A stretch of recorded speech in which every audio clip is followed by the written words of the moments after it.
It's time for a Cup of Red, so let's fill your cup with rad pop culture vibes.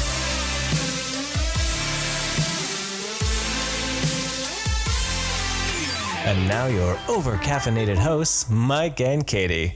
Welcome, kids, to another thrilling episode of Cup of Rad. This episode, it's What's Up? Yeah, just a little bit of catching up on miscellaneous things. Yeah, everything that's been going on and all that. There hasn't been any new movies that have dropped that have piqued our interest. It's been quiet, huh? Yeah, it's been pretty quiet, and we haven't really been watching a lot on Netflix because we found other things. But first up, what do we got? Well, how are you doing? I'm doing good. How are you? I'm doing not too bad. You know, it's winter. We got some colds. We got some cold snap finally hit. It's kind of bogging us down, but still fun in time to. And you started a new job. Yes. So that's been taking a lot of time. So getting into the swing of things. Yeah. So there's a little bit of that, a little bit of a change up in our routine, but we're still trying to maintain some normalcy here. So. Well, since we last left you all, there's been a lot of news. So let's dive in. Sounds good. A lot of news has dropped this week. Like, it's been a crazy week, especially for DC. We got a first look of a We Are Shooting teaser for Birds of Prey and the Emancipation of the One Harley Quinn. I wasn't sold by the little teaser, like, we're shooting. Like a lot of people were. A lot of people blew their minds. I am reserving judgment for when a trailer actually comes out. I don't know where it's going to go or what it's going to be like. I unfortunately don't really dig that Harley Quinn is the main aspect to the Birds of Prey, because Birds of Prey, of course, was not Harley Quinn. So I'm curious to see where it'll go, and I'm definitely looking forward for when a real trailer hits. We're a whole year out before that movie drops, so not reading too much into that We're Shooting trailer. I'm not a big fan of that. I know it's their idea of like, hey, let's leak this out to you now before the paparazzi does, because literally the next day there was other shots of her in different costumes leaked from paparazzi photos. So from there, Aquaman is DC's top earning film. That's right. The man that can talk to fishes is DC's number one guy, beating out The Dark Knight Rises. He's going forward, and definitely the sequel will happen. I, for one, enjoyed it. I definitely look forward to it. I hope they bring James Wan back, but we're going to see. It's going to be an interesting run. Matt Reeves started talking about his Batman movie, and at first there was a lot of unsureness in his whole, hey, what's going on? There was, he's doing rewrites. They weren't casting yet. They're looking at a 2021 release. I'm worried about this film because originally the film was supposed to come out this year to coincide with Batman's 80th anniversary. Then got pushed back, then there was turmoil, this, and then boom, news came out everywhere. Ben Affleck is out. He's not playing Batman in Reeves' Batman movie. Reeves is looking for a 20-something. The studio wants a 30-something. Then they dropped that it's going to have a release date. It is going to be 2021. So I am really cautious about it. I'm probably going to love it because I'm a Batman fan. There'll be things I like about it, things I don't like about it. But yeah. From that, then, we did hear, though, Reeves has said that it is going to be based more as a detective, more than we've ever seen before, because he feels that is one thing that we have not seen. So I'm really curious to see where that goes. Other things that said that we're going to drop in 2021 was a big surprise. The Super Pets. The Super Pets are coming to the big screen. That's right. I'm not sure if it's going to be animated or if it's going to be photorealistic animation or what it's going to be. But yes, they're bringing the Super Pets to to the big screen. Their TV version failed a few years back, so they're trying to get on the big screen. Something else I saw that was leaked was a new Batman Beyond animation, which I assume is only to coincide with the popularity of Into the Spider-Verse, and DC is going to kind of force out new Batman Beyond, or maybe it's going to be a Batman Beyond verse. We don't know, but I look forward to seeing that there for sure. From that, Toy Story dropped a little teasery video that shows that Bo Peep is back, and she kind of looks like a Jedi, which is really crazy, right? Zombieland Double Tap is coming in October, so we got the official title release, which is pretty cool. I'm excited for that. I'm curious to see where they go with that 10 years later kind of feel. And on the zombie train, Zack Snyder is coming back, and he's coming back to Netflix with a new zombie show called Army of the Dead. And he said basically, the gloves are off, no one is controlling me, I'm going to do what I want, which could be very exciting because his Dawn of the Dead remake was fantastic for remakes. Bad Boys 3 officially dropped We're Shooting. I want to be excited for that film, but the second one wasn't that good. The movie is also very stylized, this whole series, and it was really built on homophobia and over-sexualization of women. So I'm curious to see how a third one's gonna live in this world, because we're a different world than we were, because it's been 24 years since they came out. So, but we will see. It kind of has a feeling like, dog, we need money. What can we do? So let's see what happens with that. So a really hot button topic has come up in the last little while here. A few months ago, after Stan Lee's passing, Bill Maher went on to almost attack people for their fandom and their comics. And it really outraged a lot of people with his words. Jump forward a few months later, he is now mad at those that attacked him for his comments, and he went on another rage-fueled rant about telling us fans of comic books and cartoons and toys to grow up, saying that we're not allowed to like the things that we liked when we were 10 and that comics aren't literature. Now, with anything, any media out there is definitely going to be things that aren't literature, things that don't have a purpose. But there are books out there that are doing a great job with the graphic fiction storytelling. And just because it has pictures does not mean that it doesn't have weight in its world. Now, showing Katie this rant, she got very angry because basically Maher became everything that he always likes to fight against and pretend that he's not. He became a bully. He decided that his opinion was better than everyone else's because he's a rich old white man. I'm gonna pull that card. But he decided that basically we're the problem with the world. People that have fandoms are the problem with the world.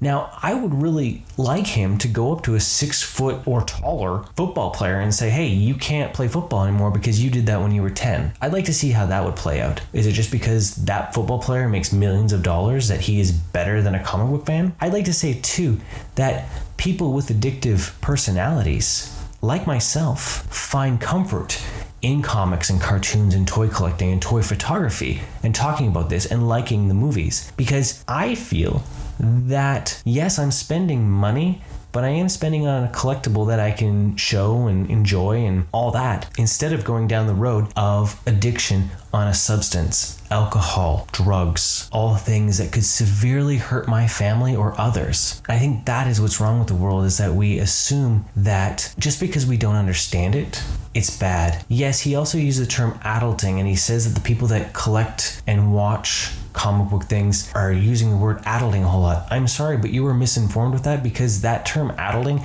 comes from a generation of Instagram influencers where they have a different view on the life. And yes, there are people on every side that have these problems and they're rage fueled and they have their problems. But to generalize and to call out and say anyone that likes those things is a child and needs to grow up, that is ill-informed, and his rants are a form of bullying. He has become an extremist on the left. He's everything that's wrong with the one side that mirrors everything that's wrong on the other side. I don't usually like to get political or anything, but I just do not believe what he said was correct, and he is just fueling rage that is in America with it, going on to even attacking Kevin Smith. And I'm glad that Kevin Smith brushed him off with it, but yes, definitely not a good play on his part, and he is just proving his age and his irrelevance to the world we live in. And the news just keeps piling on.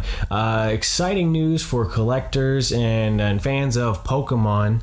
Funko is going to be making Pokemon Funko Pops. That's awesome, because we were that one Pikachu at Target. Yeah, and it became this elusive thing, and then they made the 10-inch and it was elusive thing. We found the 3-inch at one of our collectible shops because we don't have a Target up here. But it was like $125. Yeah, so I mean, there's no way I'm gonna buy that. No. So they have officially announced that the Bulbasaur will be the first one to drop in March. It was adorable. And the pictures that they showed about it is freaking awesome looking, which will be exciting. And one thing that with talking with my son, we realized that in the grid on his poster and even in Pokemon Go, Yes. Bulbasaur is number 1. Yeah, so we're hoping that means that that's the reason why he's first, and they're going to follow the grid. Yeah. Which makes him very excited because number 2 is Charmander. and that he really likes that one. Yeah, and then I and then think he says Squirtle. So that'll we're be assuming exciting. they won't do evolutions, but they'll probably do the most recognizable form. Yeah. Well, you know what I think still would be amazing is a 10-inch Charizard. Yes. Because that would be just fantastic. Right? If they ever do any, and that needs to be a specially serious thing. I hope they do that with the Pokemon thing. I hope they don't try to do 10 inches with Target. Yeah, they need to see it. The specialty store. Yeah, that it's a comic, game store. Needs to have it. It's ridiculous that a Target should have that. You'd be able to make it more worldwide and really feed the market that it belongs to. Right? Exactly. So yeah, that'll be really exciting to see. I'm curious because they made note to say too, though, that this is the first in many for the season. So I'm wondering, because they're not showing a lot. Granted, Toy Fair is just around the corner, which I'm super excited for. Yes. Comes on like just after Valentine's Day, so that's where I'll be. Yeah, I remember every year it's Toy Fair's out. We've lost Mike. Right. And they said that this year's going to blow our minds in what they're going to show us. So I'm curious if we'll get to see more things like that. But they also announced A Day with Pikachu, and those are going to be a new vinyl series exclusively to PokemonCenter.com. Okay. In the States, and what they're going to be is monthly. It's going to be a Pikachu little diorama almost. Okay. How big is the figure, do you think? If it's palm of your hand. Oh, okay. Kind of thing. Like, it's not too big. Okay. But I guess it makes sense that they want people to collect it throughout the whole year. Yeah. Right? The first one is a leprechaun. Yes, it's a little St. Shamrocks. Patrick's Day. It's a good luck one. Every single one is supposed to match the month that it's going into. Yeah, it'll be interesting to see how that goes. It's going to be either season or holiday, right? Yes, something weather or holiday based, so you do know we're going to want the Halloween one, right? I expect that we're probably going to want quite a few of them, because that would be a great thing to put on the desk as like we lost our snow globe Mickey. Yeah, we had a big Mickey statue that had a snow globe in his hand, and it would change for the season. So it had the different holidays or just weather ones and those, and so we always used to love changing that out, but it broke in the move, and we never have anything to replace it. That would be fun. A Pikachu for every month. Pikachu every month. It's perfect. Right? Besides that, the Super Bowl had just happened. Yes. And not a lot came out of that. Definitely you can tell the companies were staying away from the Super Bowl this year. Yeah, everyone kind of wanted to. Pretty much no trailers that really dropped. Yeah. We did get an Endgame teaser, which was very short. Yes, it was only 30 seconds. Yep. It was surprising how. It was very bleak. Yes, it was just we're sad, we're angry. There was the ramping up of we're gonna do something about it, though, which was cool to see. There was in such a short, dark trailer, there still had a moment of hope in it, right? Yeah, and what I'm in the fact that our butts are gonna be in that seat. I almost didn't even need. I don't need a trailer. No, I almost didn't even need to know the name of the movie. No. The only reason why I need to know the name of the movie is so that we can buy tickets. That's the only reason. Well, let's be honest. Most people who saw it are going to want to see how it ends. I would hope so. You would. I would like to. If you watched Infinity War and you said, "That's fine. I don't need it anymore." Then they really did not their job, but definitely I don't need to see anymore. Even for Captain Marvel, I'm trying my best like the plague to stay away from the social media stuff because I don't want to know anymore. She's going to have a couple suits. There's going to be some power. Samuel Jackson's in it. We're good. Yep. We're done. But what little tidbit did you notice in the after watching, I will admit, as much as I'm trying to stay away from things, I watched it a few times and I realized, because I love seeing that Rocket's in there more. I love that he's actually being embraced into this thing. So I'm really excited to see when I froze on that screen when he's walking into like the cabin, it looks like kind of thing. He's got a suit that is reminiscent, so I'm hoping it is the classic comic one with the blue and the red with the buttons. Yeah. That's what it kind of looks like. It's very dark, hard to see, but I'm hoping that's what it is, because that would be kind of cool to see, because he's always had like the high-tech jumpsuit in the movies. Yeah, so something a little bit more simple and reminiscent of the comics. That would be cool. So that's really cool. Besides that, Disney had their little investors phone meeting and all that. They talked about how they're excited about Star Wars still. Name for episode 9 should be coming soon. Ooh. No word on trailer yet, but again, let's be honest. I will be there. I don't even need the title. I'll be there. Yeah, it is what it is. You know, for the people that didn't like The Last Jedi, then they're going to need this to see if it'll bring them back. Yes. But as much as maybe I got my gripes to The Last Jedi, it didn't kill the franchise for me, because a few weeks back I was with my buddy and we were driving home and we were talking about it. And we were talking about the power of Luke and all that, and how much it took to force it. And my buddy doesn't have any social media. He barely goes on the internet, like, except to look at, like, watch movies and porn, I think. I was going to say, where's the porn coming up?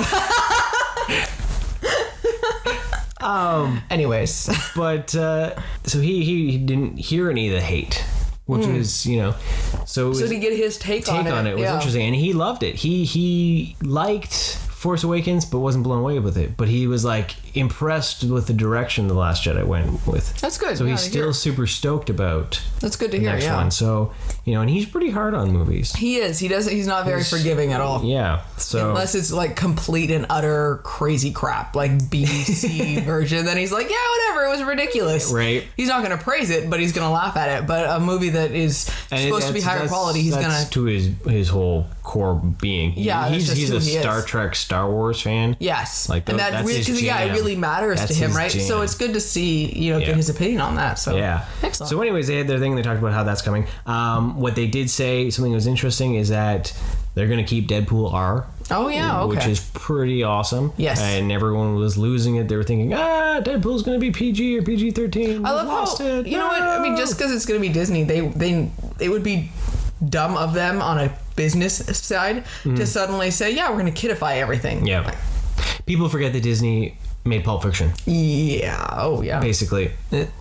It was a company that they ran. Yeah, it's not going to... Miramax, Deadpool isn't going to be Touchstone. under the Disney banner. None of the Marvel stuff is under the Disney banner. No, it's not going to be that way, and that's the difference. Is it's one thing if they own it and a big head, honcho guy, but the people will connect it to the banner that starts before that movie. And if it's not Disney, then... All Marvel honestly has to do is look at their comic imprints and see that they had Marvel Knights and they had a Marvel Max. Exactly. They need to do that. They create a brand new film company that runs under that. You can still have connections to the MCU, which will be amazing.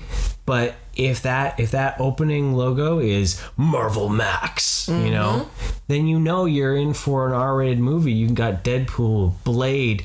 Maybe they can finally put the Punisher back on the big screen because they can't put him on TV because of the Netflix kerfuffle. Yeah, exactly. So they can do a lot of things like that, and all they literally have to do is just Marvel Max. Yep. Well, let's hope that they seem it like this. They're moving in the right direction, at least. They did also say in that phone call apparently that they're going to have more R-rated content, not just Deadpool. So that's what I'm thinking is going to happen. That's good. There's other characters that deserve R rating, so that makes sense. So, and leading into that, they did say they're going to recast Wolverine. Okay. And everyone on the internet is losing their minds.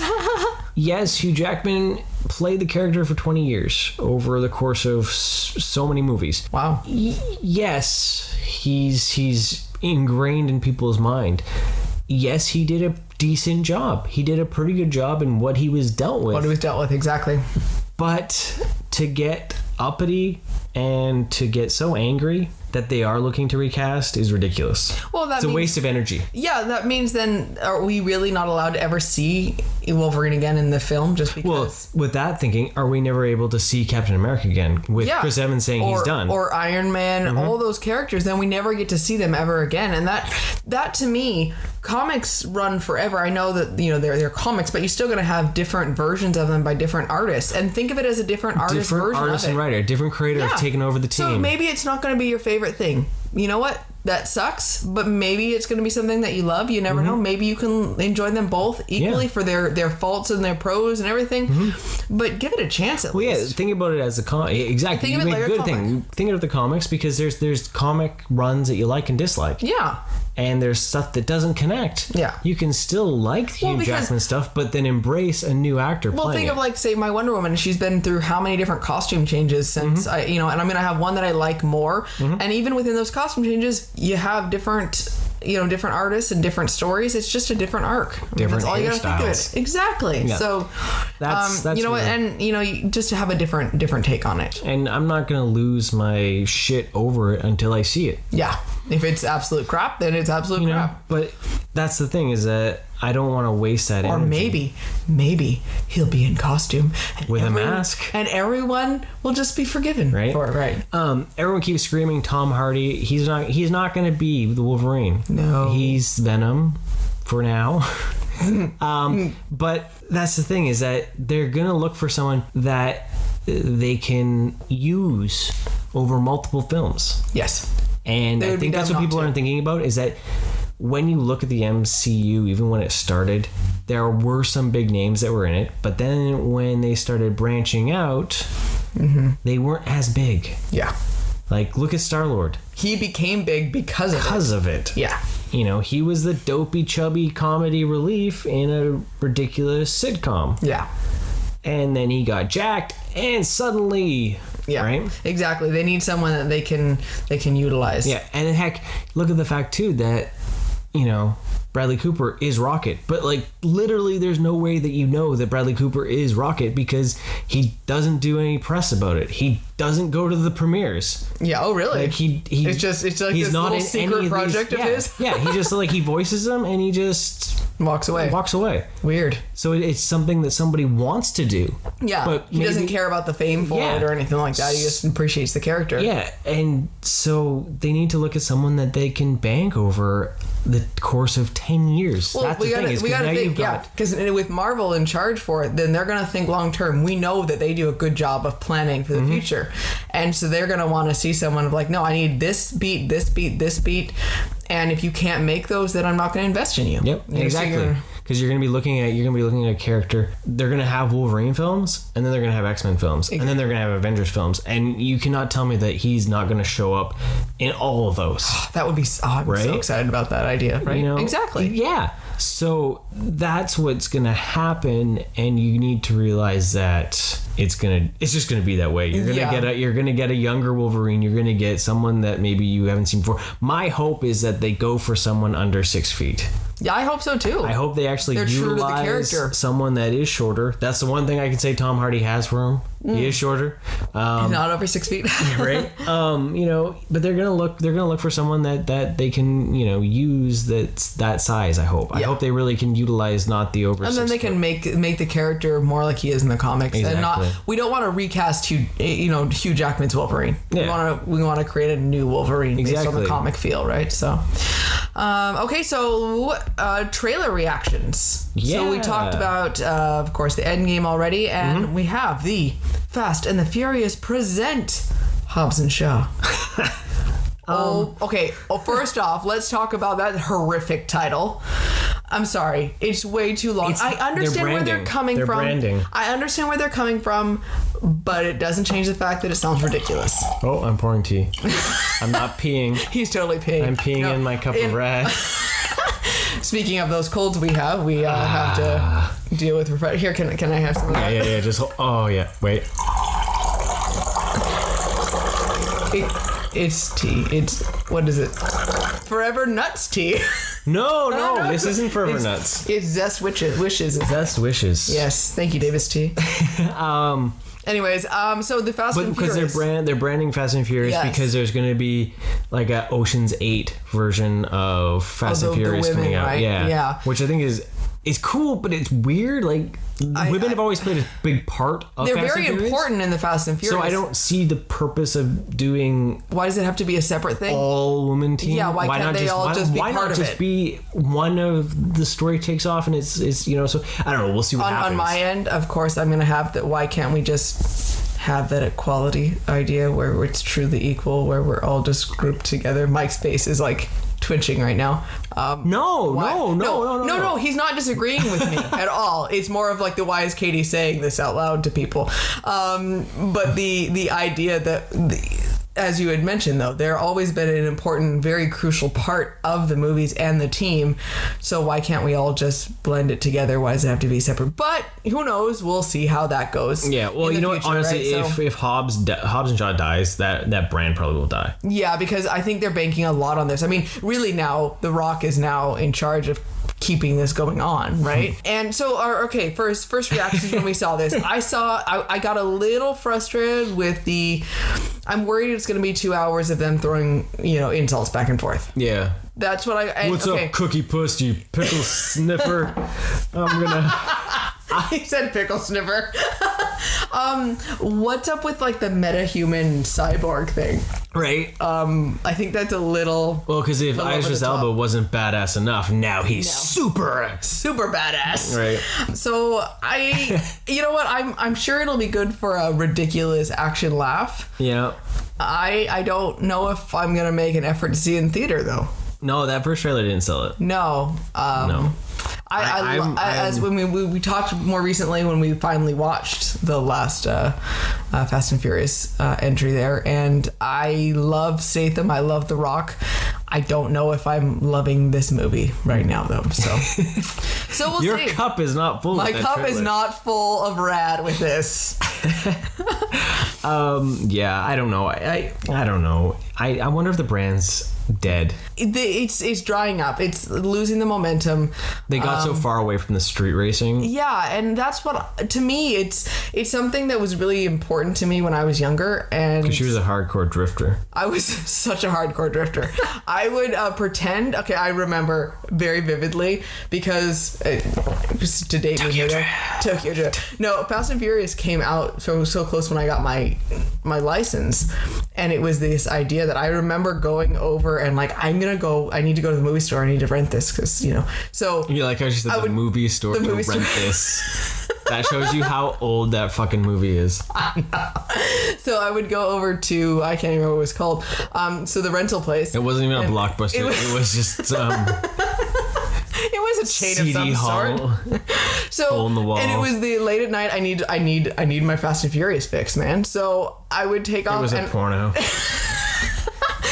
And I would drive, like, because it was dark and it wasn't really busy streets, and I would be like race car mode over to the rental, the DVD rental, and it was like this huge thing for me. I was super excited. I would just super teenage, driving dumb decisions right there. But this is like an important part of my core being, and I miss the original start of that. So we'll see. Sense. We'll see how it goes. If I think about it as a completely like, it's not Fast and Furious. Now it's, Hobbs and Shaw.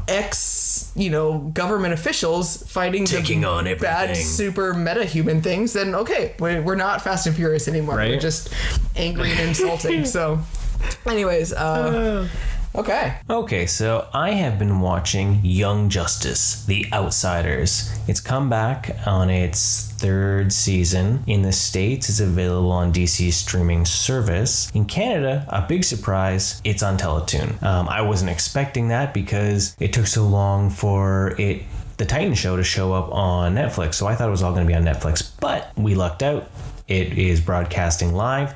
It's already been up to 6 episodes, which is pretty fantastic. And I've been watching that. I really enjoyed it because I do enjoy the Young Justice series. Biggest thing is it's really slow and it is very adult. It's not really I don't see too many teens and or kids watching it because there is some pretty intense subject matter in it. Also, it's a slow show. Very dramatic, very, very thought. Unfortunately, this season for me has been very slow, 6 episodes in, and not really a lot has happened. A bunch of people have left the league. They decided to start their own little outsider band led by Nightwing. So, I'm curious where it's going to go because I believe it's only 10 episodes. Still follow follows suit to the past season and everything, and it is a good show to watch if you're into that, because it is well done. Finally, Rise of the TMNT has come back after almost what feels like months of being away, and we got a half-hour episode, not a 15-minute one. So this was really cool because now we got more story. It really felt a little more fleshed out. But this time around,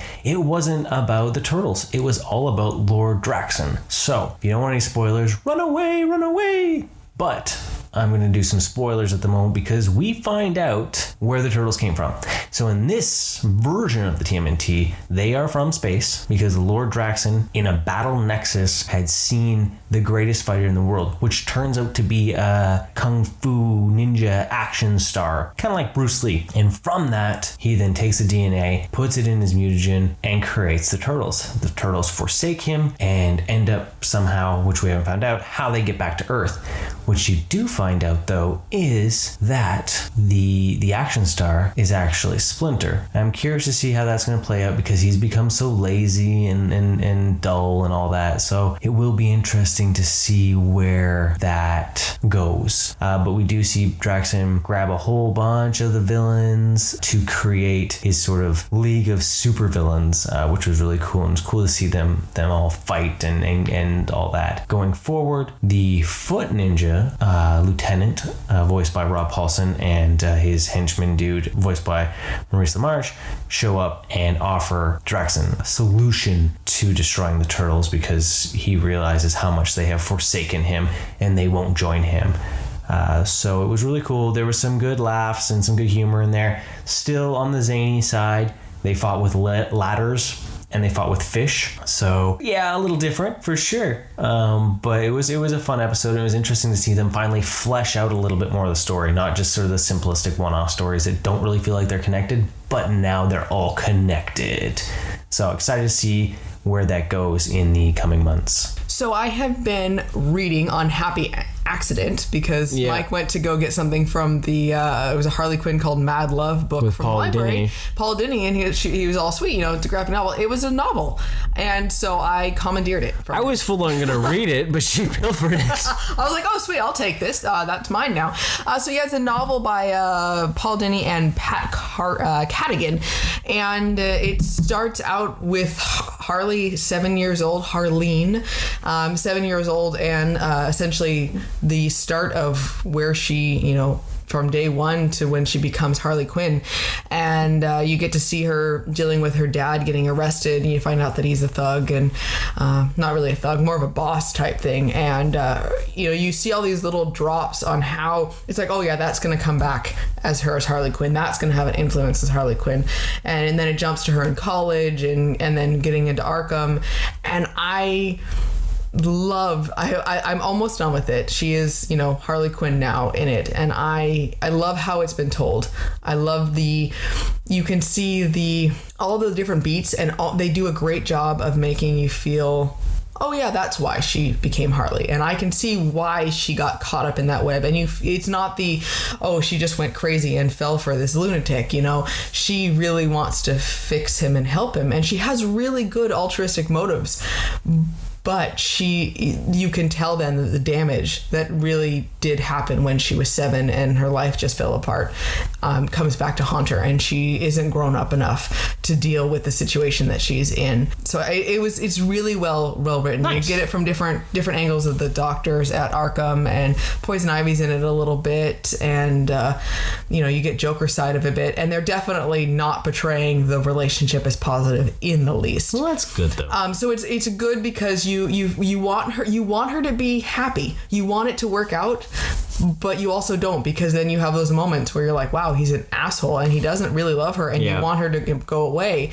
And so it's a perfect mix of how that relationship really is. Yeah. That love hate, you want them together but you don't, and you want her to run but you want her to fix everything. And I'm really enjoying it. So but Mad Love, Harley Quinn novel, so nice. Excellent. Yeah, I'm waiting for a ton of Green Lantern to come in. I'm gonna give the Rebirth Green Lantern a go. Fallen out of Lantern And I know you're also going to get some Constantine books as well. Yeah, right? we talked about way back on the 20 questions. That was one character that I wanted to look at. Mine was Green Lantern and Constantine too. Oh, so you're going to pilfer my Green Lantern. So I'm going to take those two. Are you kidding me? I have so much of my own stuff. I'm going to start my Bombshells Volume 3. Vixen just showed up at the end. Isn't that Volume 4? Volume 4. So Yeah, Constantine. he knows what I'm reading more than I do. Constantine's coming. I tried to get some Shazam stuff. The library is I'm kind of draining it. Yeah.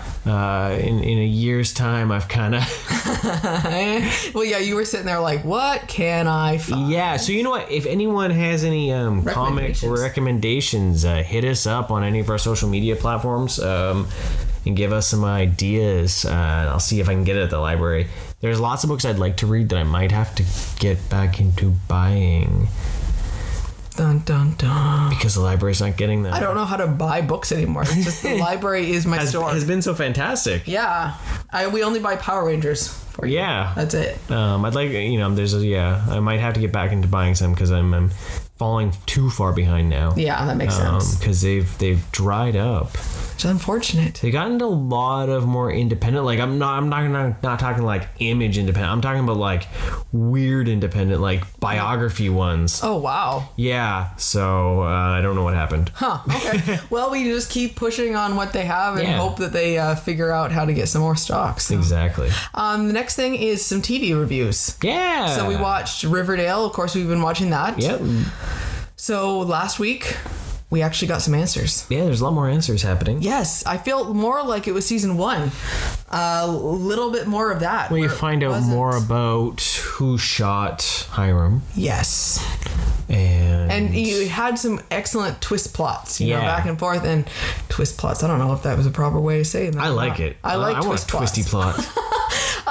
But finding the suspicion and you going back and forth and the conspiracy theories between things, and it wasn't so just gray floating around in the mist type thing, and so I really enjoyed it, and it was nice to see Archie smile again. Yes, by the end of it, with thank goodness. Josie, he talking about going back to music and trying to use his anger in boxing. Because when we went up against and was blowing off anger at his construction site job, I just wanted to slap him upside right.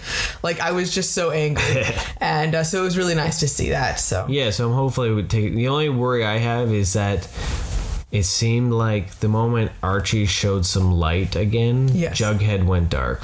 Yes, it's an interesting dichotomy with that. So, I'm curious. I'm curious if Kelly Ripa's character will come back more or if it was just a weird one-off. Yeah. But definitely, that was like a linchpin episode. Mm-hmm. A fixed point in time. A fixed point in time.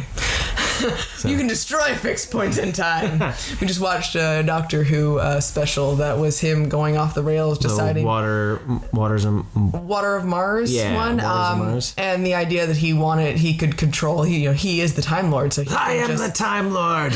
No one can stop me. Oh, and so we have decided that David Tennant needs to play a pirate. Yes. David Tennant, if you're listening, I need you to play out into the universe. You need to play a pirate. Yeah, I don't care if it's corny as heck. But dude needs to play a pirate. It would be amazing. Because watching him in that episode while he was like doing all the stuff with the TARDIS and all crazy. Those things, yes. Yeah. He was trying to all I could think about is get that man a hat and a boat. And put him on the high seas. Because at one point he had a sword, right? Yes. So it was like, oh my gosh, he has like a cutlass. Like, why? Oh, that was in the episode we watched before. Yes. The new Doctor, yeah. Yeah, so David Tennant needs to be a pirate. So I think that would be fantastic. So someone needs to make that happen. If Disney, or if you are going ahead with the next Pirates of the Caribbean, just throw him in there just for shits and giggles. Yeah, it would be just great. Get him to do a cameo. He's working with you guys with Scrooge, right? So, It just needs to be an angry Scottish pirate. Right? All it needs to be, I just want a flash of him on a boat getting splashed with water and going, ah! Yes. Okay, back to Riverdale here. Was you heard there was some news about Josie's spinoff, right? You said? Not Josie's spinoff. Karen Keene. Oh, okay. It's going to be a show that takes place in New York.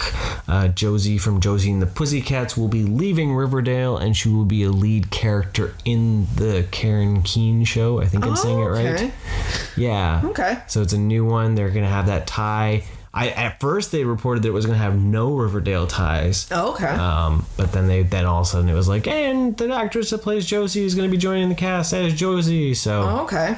So I'm assuming Josie will be leaving soon. Which is unfortunate because it seems like there might have been, but who knows? But she's no longer a pussycat, so maybe she'll head to New York and start her band again. Yeah, exactly. Because it was weird that just disappeared, right? So it'll be good. So they're expanding their universe. Oh, more CW news. It was like the fastest they've ever renewed TV shows. Yeah. Usually they wait. February, right? Yeah, usually they wait until like July, and then they're like, "Oh yeah, I guess you can come back."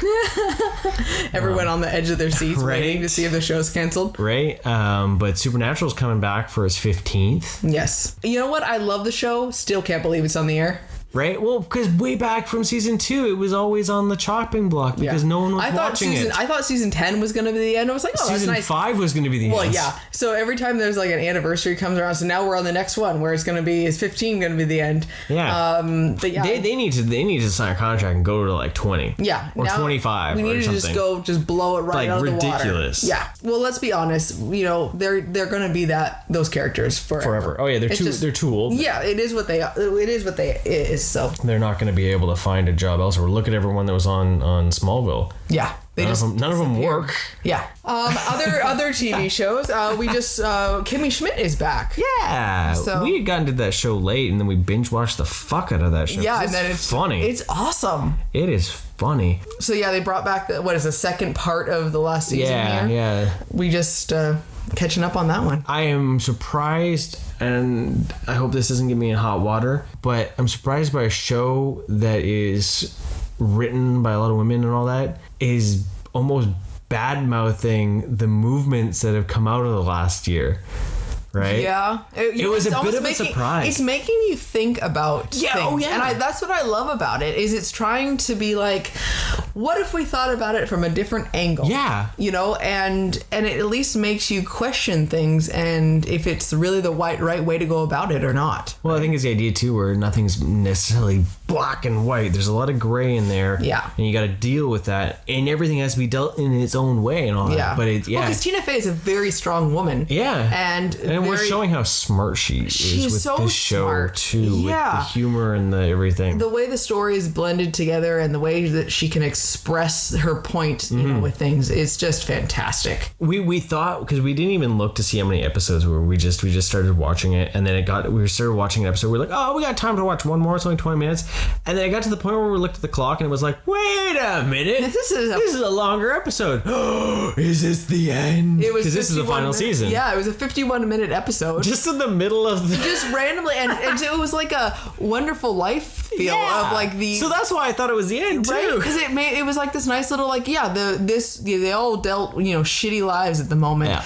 But it was for the better. This is what they were meant to be. And they all still intertwined with each other. And yeah, it was just... There's like a couple more episodes after that. Yeah. Okay. That's random, but great to find out. We haven't watched those other ones, though, but I'm excited to watch it because this second half of the season's been funny. Yeah. Like, I mean, it's hilarious to see the different commentaries on the different walks of life for things, the good and the bad and everything. So I think it's been great. I really dig the show. It's one of those ones where we started watching later and then picked it up and it was like, wow, this is funny. Right? Like there's some good things in there. We finished second season of Big Mouth. Yes. Depression Kitty. I love Depression Kitty. I love how it just, smothered her. It was so perfect. It was depression. It was an awesome cartoon version of depression. Of like, no, you don't want to do that. You want me to just lay on you. Yep. And the fight against that, right? I thought that was just fantastic. There's a lot of people that are still against that show because they think that it's over-sexualization of youth and all that. Because it deals with sex and it deals with masturbation and it deals with all these things. But you watch it now as an adult and like... You're like, holy shit. You see things that you went through. Yeah. And it's like, oh my goodness, I was that person. Yes. And it's such a trip to think about that. And it's... You're still some of those... I don't know what you're talking about. Mysteries. Okay, true, but yeah, it's awesome because it makes you laugh about all the stupid shit that every person has to go through, and it makes you appreciate all the different stories that people have to experience, all the different walks of life that are in it, and all those different families and family dynamic and the things you got to deal with. Yeah, they do such a good job of covering everything. Like, it's crude. It is completely crude, but like, dude, I wish there was there's meaning in it. It's not just like a South Park crude. No. You could actually like watch this as a teenager and actually learn something from it. Get something out of it and be like, oh. Well, yeah, some acceptance for things. Yes. There's very much Shame acceptance. Wizard. The Shame Wizard's fantastic. I am the Shame Wizard, you dirty little pervert boy. Well, and you know what? It's interesting then too, because yes, this is a spoiler here for it, but you know, when they finally drive the Shame Wizard out, it all goes to pot, and horrible things happen, and they, you know, property damage and everything. Shit through the basketball net? Like, and it shows because it's still warm. the balance that's required between, you know, a little bit of quote unquote shame is helpful to keep our well, that's his whole point though, because he's trying to make Andrew a little bit of a better person because the fact that he's just like yanking it everywhere. Yeah, and so you need that balance between not enough to the point where you feel horrible and you hate yourself, but enough to keep you controlled. Exactly. And it's just, and that concept is in every decision that we make as human beings. We can't always just be driven by the thing we want. Right. That's just very selfish. We need to think about other people, and the idea of shame is what keeps us in check for not causing harm to other people. Right. So it can be on a different dynamic, and the hormone monster and monstrous. I mean, Connie and Maury are amazing. We have pops of them. You're a dirty little freak, and I like that. I love that he has a little bowl of furry penises on his desk. Like, it's hilarious. I gotta leave that one. Maury, you got the laser? Yeah. I got my laser penis. Oh, it's so well done, you know. And because I remember when the hormone monster showed up, and she's just making her yell at her mom and everything like that. I was like, oh my god, that is such a teenage damn it, girl Sharon. Like, I hate you, leave me alone. Yell at her, get your rage, and storm out of here and cry. Right? And you want to scream, you want to cry, you want to do everything, and it's just so well done. Like, just so well done. I remember though, because we've watched that with my parents. Yep. I don't know if we ever talked about that on here or not. No, we hadn't. Because we had watched a whole bunch of it, and we're like, you know what?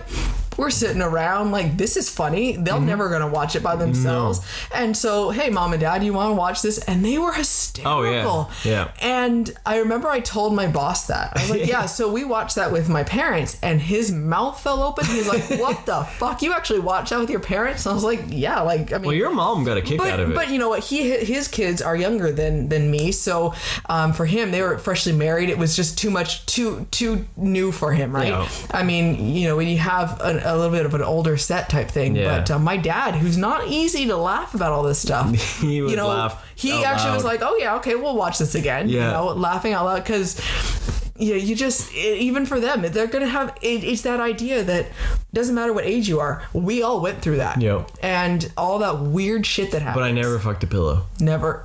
Honestly, I can honestly look you in the eyes. I never pretended pillows were men or women. Well, it just seems like he's the only one that does that, though. Yeah, I know, but I never yanked it around my friends either. He's like pledging it right now. I keep that stuff private. Right? The Shame Wizard was high on my shoulders. The Shame Wizard definitely was there. He was not so much with me, but he didn't show up. You know, it wasn't like, you know. I recommend the show. I love the show. You should totally check it out on the 8th of February. I know that's going to date this podcast a bit, but they're bringing out a Valentine's special. That's why we kind of powered through the last couple episodes, because the Valentine's episode was but it's on Netflix. Definitely check it out for sure. It's funny, and give it a shot, because just have an open mind and just realize that, you know what, we need to laugh at each other. We need to laugh at our human experience. Situation. And sex is all not of us. Dirty. No. It can be dirty. It can be completely dirty. But you know what? Puberty is weird as fuck. Yeah. Oh, yeah. And you know what? We all go through it, and I think we still go through it. I think we never ever grow up. Actually never really, you know. No. Because you know what? I know it sounds funny, sex is something that changes all the time, even as you continue to get older. Yeah. We go, it's something that you transition through. You find different, it's almost like having to adjust for every stage of your life for it. Puberty itself is a, hormonal growth experience, but sex itself changes through your entire life. And so laugh about it at the same time. Enjoy it and find and find what fits with you, and I don't know, it's just be more open about it, be more accepting. That's my opinion. So. But yeah, definitely watch Big Mouth because you'll laugh. You'll laugh. If you don't, I'm sorry. That is true. I feel bad for you if you don't laugh. Well, seeing as we haven't gone to the theater to see anything new, and we haven't actually watched anything on Netflix that's new. We've been actually getting some rentals from the library. Yeah, we're pilfering like pirates. Free movies for all. Woo! Legally, of course, because they're rented DVDs or Blu-rays if we're lucky. But we grabbed a few that we missed last year, so it's been kind of fun to watch some that we hadn't seen that we wanted to see. Some new old movies. Yeah, newish. So first up, our son wanted to watch Goosebumps 2. Yeah, you know what? I really liked the first one. Yeah. I was really surprised with the first one that I enjoyed it. Right? Because it was well, because I loved the book series growing up, and so it was exciting to see the movie, and it was surprising. I really liked it. Fun little kid's intro to horror. Yeah. So we figured, you know what? It's something that he likes because he'd been started reading some of the books, and we just try it out for him, and I really liked it. We were surprised, right? Like, even though it didn't have Jack Black in it, and it was pretty much the same story, I still really enjoyed it. It was actually surprisingly well done. And it didn't feel like a direct-to-video or anything like that. It didn't have any really bad humor or potty humor. Yeah, that's always a win for us. If it doesn't have potty humor, we're like, oh, this is so refreshing. Right? Because sometimes it gets a little overwhelming. In the Ken Jun guy, he wasn't super annoying. Yes, he was because he can be super obnoxious. He's like back and forth, like he'd be really good, or you're like, oh my god, what do you? I kept waiting for him to be super obnoxious, and he wasn't. And I was like, wow, okay, what is this? But yeah, it had some pretty good laughs, and there was the one moment when Slappy like snapped that kid's neck off the ladder. Right, and broke his neck, knocking the ladder off. I was like, this shit got intense for a kids movie. Yeah, there was a few times we looked at each other like, oh my god, like did that just happen? But definitely, if you liked the first one, check it out because it was fun. Like I hope they set it up for a third that looks like the kind of the return of Jack Black, but not at the same time. Yeah.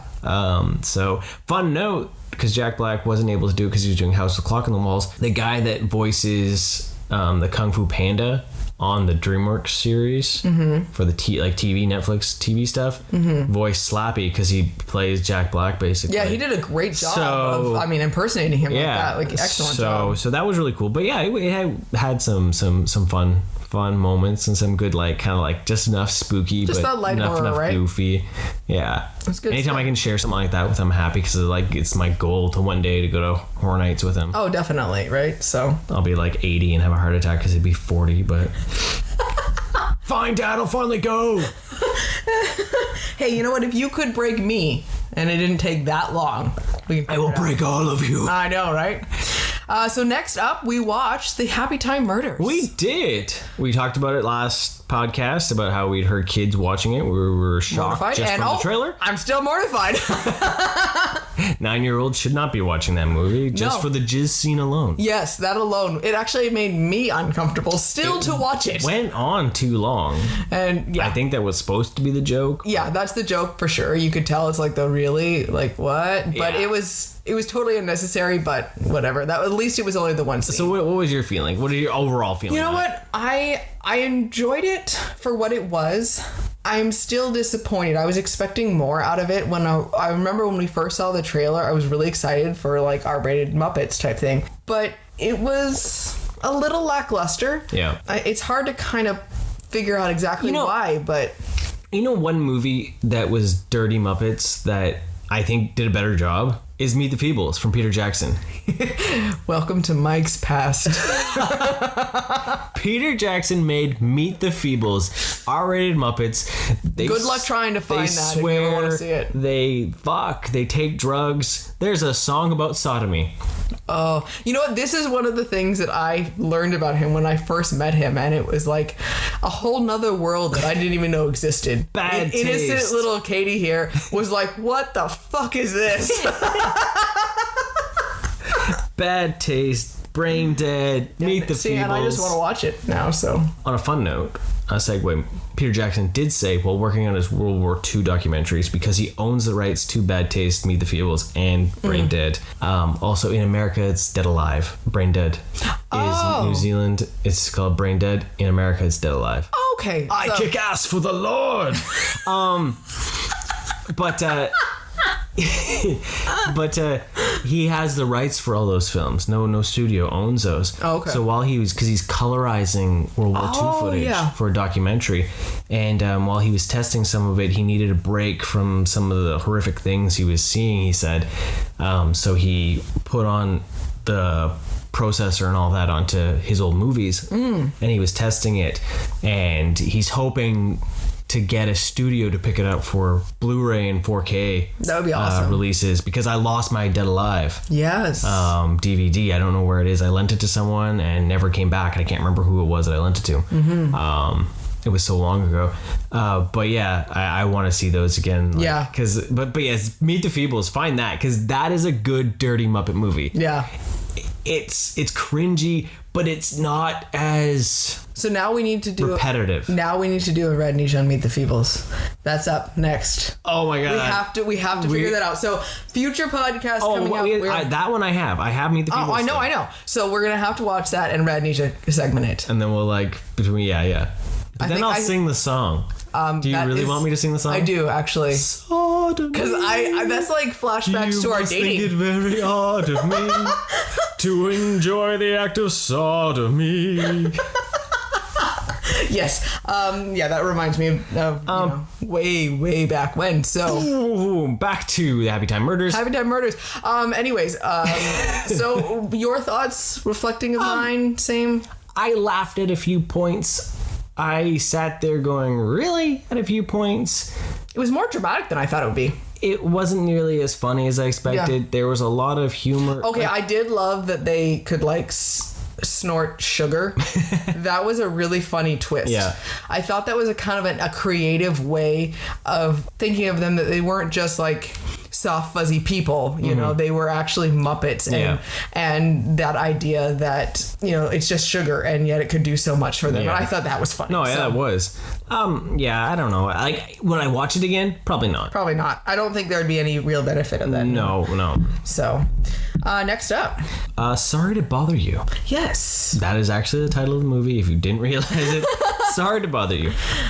This is one I wanted to watch for a while, because I seen the trailer and it looked kind of trippy. Like the actor from Atlanta. Right. He was also in Get Out, and it's basically the story of a guy that in LA He's in Oakland, yeah. You know, down in luck, you get into a call center and he becomes. Well, he's trying so hard to get a job, and it's whatever you can. So he gets into a call center and they're pushing. Yeah. And he makes it. And it's the idea that the one of the other fellow coworkers tells him, you know, you got to put on your white voice. Yeah.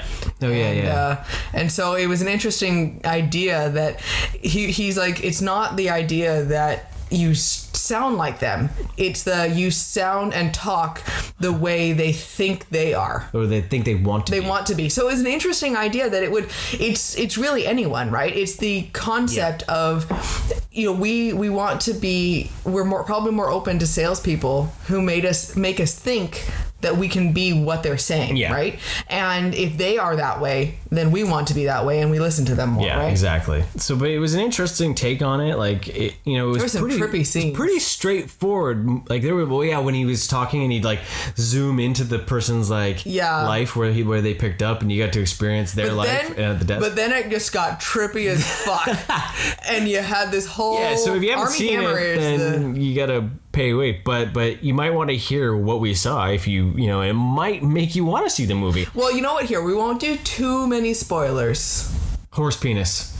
I think that's a good like what? Yeah. But Armie Hammer plays the character, like the head honcho of a company that is selling people into slavery. Yeah, essentially, it's like work camps basically, and it's providing affordable housing, but you're working for your housing forever. And so it's you don't get paid. You get paid in living and food. Yeah. Right. So he's kind of the welcome into this world, and weird shit starts happening. Yeah. And horse penis. Horse penis. Yeah. Can we? What was giant it horse penis. Giant horse penis. Okay. They're like Manitors. Your Highness flashbacks.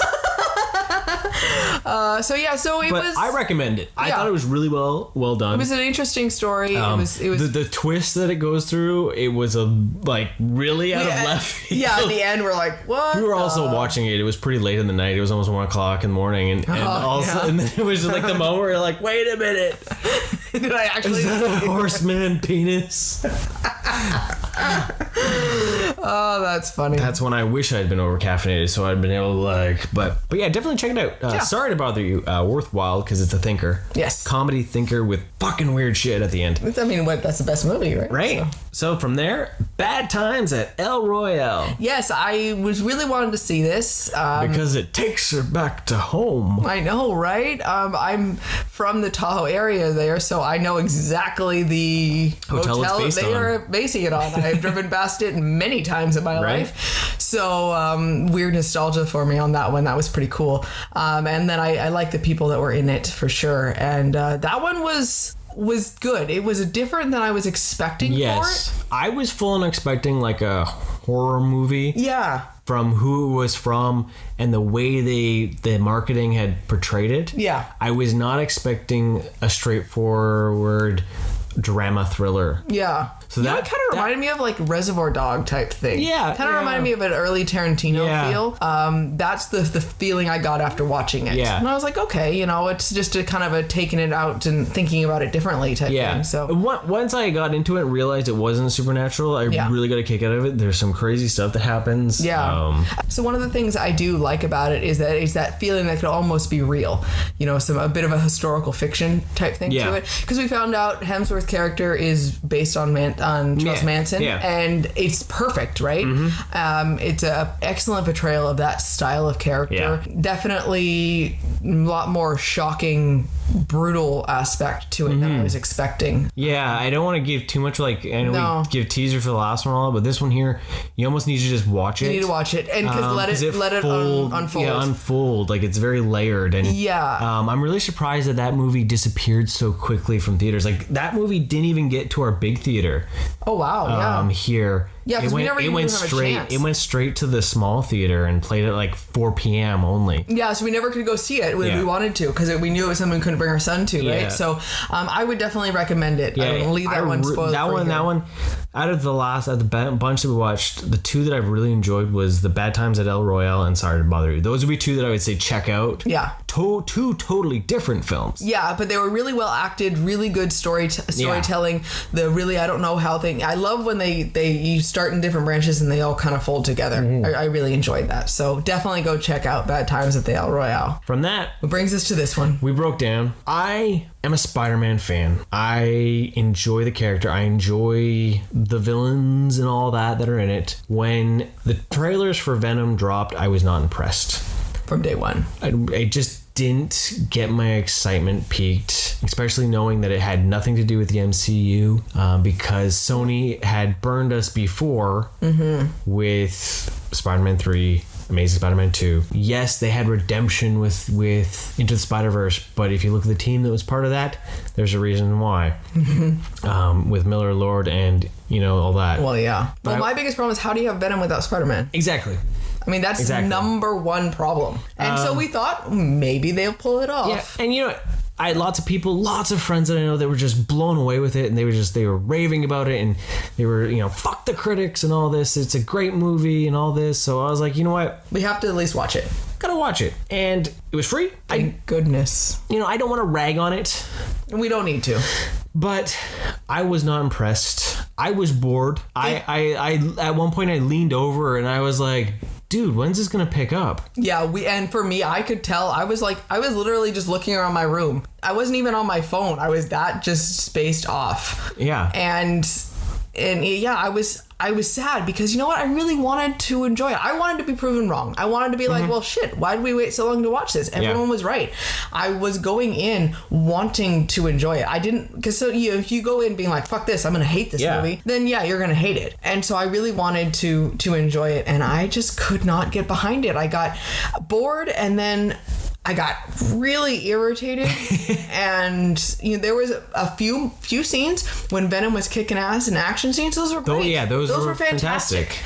The greasy Shamu he was. And then they stopped, and the movie got boring and irritating again. Yeah, and then it was the line that really KO'd it for me at the end. I wasn't really behind it in all of it, but was when Venom tells him that he was an idiot, a loser on his planet. I'm a loser on my planet too. Yeah. And we're like, both of us were like what the fuck? Like, is he the doofus Rick of the symbiote world? Yes, I was Venom. Full on expecting after that point to be like, why are you with him, Eddie? He eats his own shit. Right? Like, yes, that is the epitome of how it came across. Yeah, I'm gonna end it there because I was not impressed. If you enjoyed it, good Great, on you. I'm glad. I'm happy for you. But there was things in it that I wish had happened, Just and I couldn't get think the behind problem is because they didn't use Spider-Man. Yes. I think I would love for them to figure out a way to be able to reconcile and do it together. So better luck in the future, hopefully. But out of all the movies we watched, definitely sorry to bother you. Bad Times at El Royale, and if you got kids that are into spooky stuff that are younger, Goosebumps too. Check them out. And there you have it, kids. Another week of Cup of Rad. I hope that we have filled your cup with some radness. Going forward in the month of February, we have a few things. We're going to do another Inside episode, I assume. Yes, and we were actually thinking, I know we want to do Inside Mike, but it's going to be a little bit of inside. It's going to be inside both of us. Dirty little freaks. Inside both of us. Interesting. Double fisting. I think we're going to do a Disney. It got so sexual and then it went to Disney. I'm flaccid. And we're taking it back here. We're gonna... No, it can't make it not, you can't not get dirty. it. We're gonna get inside both of us. With Disney. The castle's going right up there. Welcome to our life. This month we still have the Lego Movie 2 to see at some point, and we're also going to be hopefully seeing Happy Death Day to You and the Dragons. Oh, on a sad note, probably won't be going to Fan Expo this March. I'm so sad. I'm very sad that we don't get to go to Fan Expo, only because we have made the choice that it is not worth the money. Yeah. For the people that we would want to see. Yeah, there's not many there. There's a lot less than there was last time. Yes. And you know what? I was surprised that they didn't have any, like, at least one big star. Yeah. I'm surprised about that. And I'm sad that they don't have any more current, more relevant voice actors. Yeah. Of bigger standing. Yeah. They have a couple Disney princesses, which is awesome. I would meet them if I was there. But at the same time, they're not like pivotal parts to my childhood. It's not like, because sometimes you go and you're like, you've played multiple characters. Yeah. And you'd be like, oh, I like you in this, and this, and this. Exactly. But you're like, oh, you literally just played Belle and Jasmine. Yeah. And I mean, unfortunately,